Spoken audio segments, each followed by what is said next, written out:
Thank you, Madam President. I would like to thank you for convening today's session.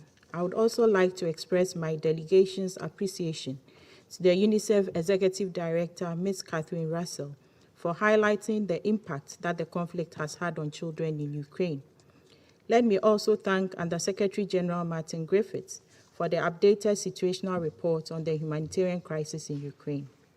Ghana is alarmed at the exponentially high levels of the humanitarian crisis in Ukraine since this Council's first consideration of the matter on February 28 this year.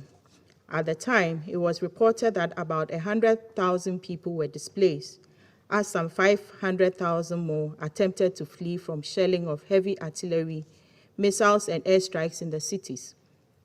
Today, and only a week later, nearly 1,200 casualties have been recorded since the start of the conflict. 1.7 million people have fled the cities of Ukraine to neighboring countries, and some 160,000 have been internally displaced. What remains unchanged, however, are the principles and the responsibility to ensure the protection of all persons suffering under the weight of the raging conflict in Ukraine. We must therefore uphold the legitimacy of the international norms of the Geneva Conventions and the additional protocols that require of conflicting parties a duty to preserve the sanctity of human life by taking necessary precautions to spare the lives of civilians and avoid the destruction of civilian infrastructure during the time of war. All member states are duty-bound to comply with their international law obligations, international humanitarian law, and human rights law.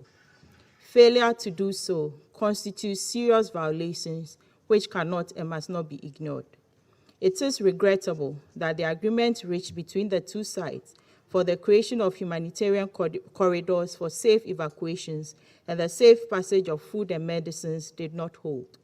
We join other members of this Council in reiterating the call for a humanitarian pause to allow the evacuation of civilians, especially in the cities of Mariupol and Kharkiv, where intense military operations are ongoing.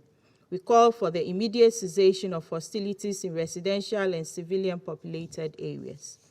It is also vital that agreements are reached to allow windows of silence that will enable the safe and unhindered passage of humanitarian convoys to all areas where civilians remain in need of water, food, and medical care. Ghana further supports the United Nations ask for the urgent establishment of a notification system and an emergency hotline with both the Russian Federation and the Ukrainian government to facilitate the delivery of humanitarian aid and life-saving supplies. Moreover, we are compelled to reiterate the absolute importance for the parties to steer away the military hostilities from all nuclear installations in Ukraine to avoid the risk of a nuclear disaster. We urge the IAEA to continue to monitor activities within Ukraine's nuclear program and operationalize preventive mechanisms to avert any accidental occurrences. We take note of the complex environment within which the humanitarian agencies are operating and commend them for their commitment. We also acknowledge those member states and international institutions which have contributed to the humanitarian fund required to ensure adequate humanitarian response. We are disheartened by the trauma and the suffering that children in Ukraine are experiencing during this period. These are the succeeding generations we pledge to save from the scourge of war. We commend UNICEF for its active engagement in the humanitarian operations and encourage the humanitarian agencies in their effort to address the peculiar vulnerabilities of children, as well as the women, the aged, and persons with disabilities. Madam President, I wish to take this opportunity to commend the neighboring countries of Ukraine and other European countries who have opened their borders to offer refuge to persons fleeing the conflict. We continue to prevail on them in their efforts to be guided by the principles of humanity and neutrality, impartiality, and independence.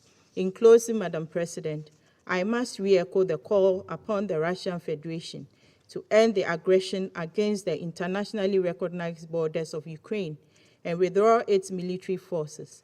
We firmly believe that military options will not deliver the mutual demands of security between Russian Federation and Ukraine. As the humanitarian situation in Ukraine worsens, economic ramifications are already being felt globally. We hope that this Council will take a unified path to support efforts to resolve the conflict through diplomacy and dialogue. I thank you.